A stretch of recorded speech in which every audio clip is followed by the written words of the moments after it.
അപ്പോൾ വെക്കേഷനൊക്കെ ആയതുകൊണ്ട് ബോറടിച്ചിരിക്കണവരൊക്കെ കൊണ്ട് വന്നോളി. നമുക്ക് ഇന്ന് ബോറടി മാറ്റാനായിട്ടൊരു അടിപൊളി സാധനം ഉണ്ടാക്കിയാലോ. ഇപ്പൊ എല്ലാവരും ഫുൾ ടൈം ഫോണിലായിരിക്കും, കുട്ടികളായാലും എല്ലാവരും ആയാലും, സ്കൂളും ഒക്കെ ലീവല്ലേ. അപ്പൊ എല്ലാവരും ഫുൾ ടൈം ഫോൺ കളിച്ചിട്ടായിരിക്കും ഇരിക്കണം. അപ്പൊ നമ്മളുടെ ഫോൺ കളി കുറച്ച് കുറക്കാനായിട്ടൊക്കെ പറ്റിയൊരു സാധനമാണ് ഇത്. അപ്പൊ അതിന് വേണ്ടിയിട്ട് ഫസ്റ്റ് തന്നെ ഒരു കാർഡ് ബോർഡ് എടുക്കുക. 2 കാർഡ് ബോർഡ് പീസ് വേണം അതിനായിട്ട്. അതിന്റെ മെഷർമെന്റ് ഒക്കെ ഞാൻ വേണമെങ്കിൽ സ്ക്രീനിൽ കൊടുക്കാം. അപ്പോൾ അത് നോക്കിയിട്ട് നിങ്ങൾ അതിനനുസരിച്ച് കട്ട് ചെയ്തെടുത്താൽ മതി. പിന്നെ കട്ട് ചെയ്തെടുക്കുമ്പോൾ പൊരിഞ്ഞ് കട്ട് ചെയ്ത് കൈയൊന്നും ആരും മുറിക്കാൻ നിൽക്കണ്ട. എന്നിട്ട് പിന്നെ അതായിരിക്കും അടുത്ത പ്രശ്നം. അപ്പോൾ ശ്രദ്ധിച്ചൊക്കെ കട്ട് ചെയ്തെടുക്കുക. അതിനുശേഷം നമ്മൾ കട്ട് ചെയ്തെടുത്ത കാർഡ് ബോർഡൊക്കെ നമുക്ക് ഇഷ്ടമല്ല ഒരു കളർ പേപ്പർ വെച്ച് ഫുള്ളായിട്ടൊന്ന് കവർ ചെയ്തെടുക്കും കൂടി ചെയ്യുക. പിന്നെ നമ്മുടെ കാർഡ് ബോർഡിന്റെ ഉള്ളിലത്തെ ഒരു ഭാഗം കുറച്ചും കൂടി കട്ട് ചെയ്തെടുക്കാണ്ട്. ആ കട്ട് ചെയ്ത ഭാഗം നമുക്ക് പിന്നെ ആവശ്യമില്ലാണ്. പിന്നെ ഫസ്റ്റ് തന്നെ എടുത്ത് കളയാൻ നിൽക്കണ്ട. ഇതിലേക്ക് പിന്നെ വേണ്ട ഒരു സാധനമാണ് എന്തേലും ഒരു കാർട്ടൂണിന്റെ എന്തേലും ഒക്കെ ഒരു പിക്ചർ. അത് നമുക്ക് വേണമെങ്കിൽ ഡ്രോ ചെയ്തെടുക്കുക, അല്ലെങ്കിൽ പ്രിന്റ് ചെയ്തെടുക്കുക, എന്ത് വേണമെങ്കിൽ നിങ്ങളുടെ ഇഷ്ടത്തിനനുസരിച്ച് ചെയ്തെടുക്കുക. ഞാനിപ്പോൾ ഡ്രോ ചെയ്തെടുക്കുകയാണ് ചെയ്തിട്ടുള്ളത്.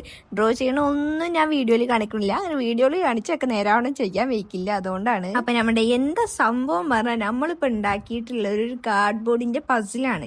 ഇപ്പൊ നിങ്ങൾ കേട്ടിട്ടുണ്ടാവും പസിൽ എന്നൊക്കെ. ഇപ്പോൾ പൈസ കൊടുത്തിട്ടൊക്കെ മേടിക്കാനും ഒക്കെ കിട്ടും. നമുക്ക് പിന്നെ വീട്ടിൽ കുറച്ച് സിമ്പിളായിട്ട് ക്രാഫ്റ്റ് ഒക്കെ ചെയ്യാൻ ഇഷ്ടമുള്ളവർക്കൊക്കെ ചെയ്യാൻ പറ്റിയതാണിത്. അപ്പൊ എന്തായാലും നിങ്ങളും ഇങ്ങനത്തെ ഒക്കെ വീട്ടിലൊക്കെ ഒന്ന് ട്രൈ ചെയ്ത് നോക്കി. ഇങ്ങനെ സമയം വെറുതെ കളയാണ്ട് ഇങ്ങനെ സിമ്പിളായിട്ടൊക്കെ ഒന്ന് ട്രൈ ചെയ്ത് നോക്കി. എന്നിട്ട് എന്തായാലും ട്രൈ ചെയ്തിട്ട് കമന്റ് ആയിട്ട് പറയാനും മറക്കരുത്. അപ്പൊ എന്തായാലും നമ്മുടെ ഈ സാധനം, നമ്മുടെ പസിൽ ഇഷ്ടപ്പെട്ട എല്ലാവരും കമന്റ് ചെയ്യാനും സബ്സ്ക്രൈബ് ചെയ്യാനും ലൈക്ക് ചെയ്യാനൊന്നും മറക്കല്ലേ.